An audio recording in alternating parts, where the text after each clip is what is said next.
अस्सलाम वालेकुम, बिस्मिल्लाहिर्रहमानिर्रहीम। मैं हूं अहमद अली और आज मैं आप सबके साथ हाजिर हूं बायोस्टैटिस्टिक के क्लास में। और टॉपिक हमारा है कि सेंट्रल लिमिट थ्योरम में जो हमारे साथ एग्जांपल्स है वो हम हल करेंगे। और सबसे पहली बात यह है कि जो सेंट्रल लिमिट थ्योरम है वो आप लोगों को याद होने चाहिए। सबसे पहली बात यह है कि जब हमारे साथ सेंट्रल लिमिट थ्योरम में कोई भी सैंपल साइज जो है वो 30 से ज़्यादा हो तो हम लगाएंगे सैम्पलिंग डिस्ट्रीब्यूशन, जो पॉपुलेशन का मीन है वो हम लगाएंगे।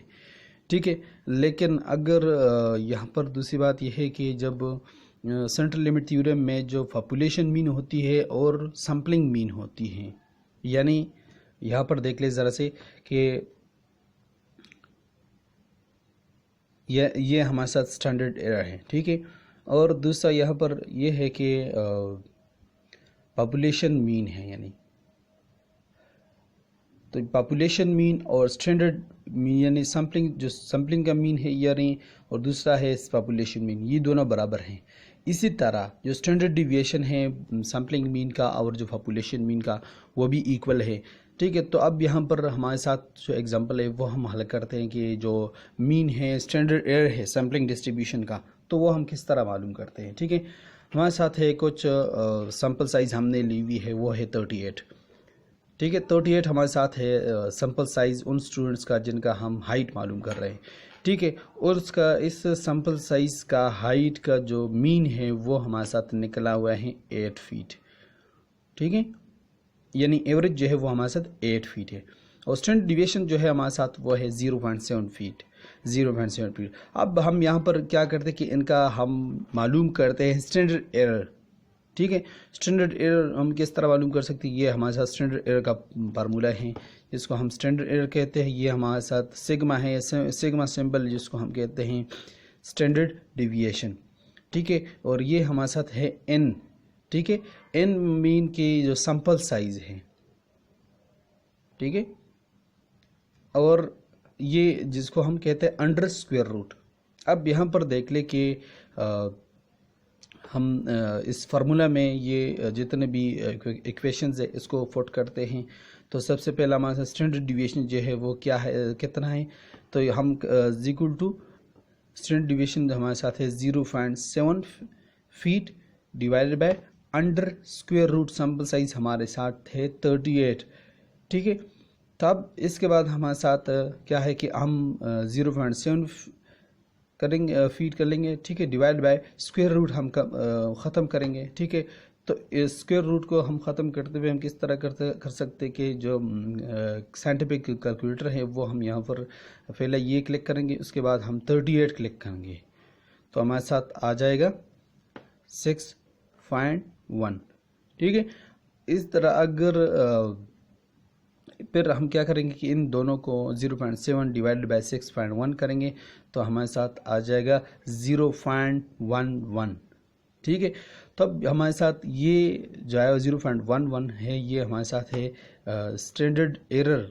ठीक है, इन पॉपुलेशन यानी इन सैम्पलिंग डिस्ट्रीब्यूशन में हमारे साथ जो स्टैंडर्ड एरर है वो है 0.11। ठीक है, अब यहाँ पर देख ले कि जो याद रखें कि जिससे पहले जो इस एग्जांपल से पहले आप लोगों को मैंने बता दिया कि जब हमारे साथ सैंपल साइज जो होती है वो 30 से ज़्यादा होगी तो हम क्या करेंगे, जो सैम्पलिंग डिस्ट्रीब्यूशन का जो मीन है वो हम पुट करेंगे।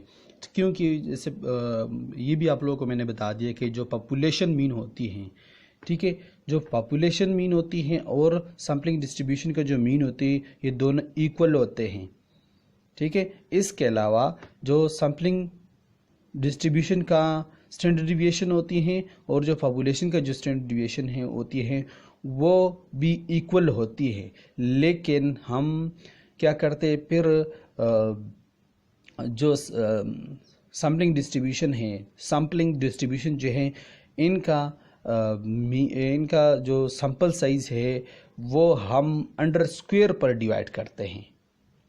ठीक है, तो अंडर स्क्वायर पर डिवाइड करते हैं, तो इसी वजह से यहाँ पर हम ये कह रहे हैं कि जो स्टैंडर्ड डिविएशन है सैम्पलिंग डिस्ट्रीब्यूशन का एंड पॉपुलेशन स्टैंडर्ड डिविएशन का, तो यहाँ पर हमारे साथ क्या है कि इस एग्जांपल में हमारे साथ क्या है कि 38 फीट जो है ये हमारे साथ सैम्पलिंग जो 30 से ज़्यादा है, ग्रेटर है, तो इसको हम क्या करेंगे, जो सैम्पलिंग का जो डिस्ट्रीब्यूशन है यहाँ पर वो जब हम करो जो नॉर्मल डिस्ट्रीब्यूशन में जब हम वो करो रिप्रेजेंट करेंगे, ठीक है, तो वो हम मीन यहाँ पर लगाएंगे।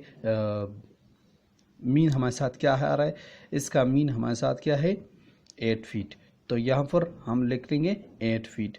तो जब 8 फीट है तो इसी तरह हमारे साथ जो 8 फीट है तो हम यहाँ पर हम जो नॉर्मल डिस्ट्रीब्यूशन कर रहे हैं तो वो हमारे साथ इसी तरह रिप्रेजेंट होगा, ठीक है। जिस तरह आप लोग को याद हो कि जिस तरह हमारे साथ सैंपल साइज बढ़ रही है, ठीक है, तो सैंपल साइज बढ़ने से हमारे साथ क्या हो रही है कि इसमें जो मीन है यानी जितना हमारे साथ सैंपल साइज बढ़ रही है तो मीन यानी इसमें हमारे साथ जो नॉर्मल कलर की रिप्रेजेंटेशन होती है वो इतना ही ज़्यादा नॉर्मल होती है, तो यहाँ पर जो फ्रीक्वेंसी होती है वो भी इनके साथ बढ़ रही होती है, ठीक है। अब ये हमारे साथ रहा mean and standard error of the sampling distribution का, और कल इंशाल्लाह हम फिर बात करेंगे कि जब हम इस तरह ये हमारे साथ है सेंट्रल लिमिट थ्योरम में जब हम प्रोबेबिलिटी किस तरह मालूम करते हैं, ठीक है, वो इंशाल्लाह हम कल डिस्कस करेंगे। इस एग्जांपल को आप लोग थोड़ा सा ट्राई कर ले, अगर कोई भी क्वेश्चन हो आप लोगों के जहन में तो आप लोग पूछ सकते हैं। ये रहा हमारे साथ आज का लेक्चर सेंट्रल लिमिट थ्योरम में जो मीन और स्टैंडर्ड एरर सैम्पलिंग डिस्ट्रीब्यूशन का हम किस तरह मालूम करते हैं। और एक बात आप लोगों को याद होनी चाहिए, जो सेंट्रल लिमिट थ्योरम हमें बता रहे हैं कि जब हमारे साथ सैंपल साइज जितना बढ़ रही है, ठीक है, तो उसी तरह हमारे साथ जो है नॉर्मल कर्व जो डिस्ट्रीब्यूशन होती है वो इतना ज़्यादा बढ़ रही है। ये हमारे साथ सैंपल साइज है, ठीक है।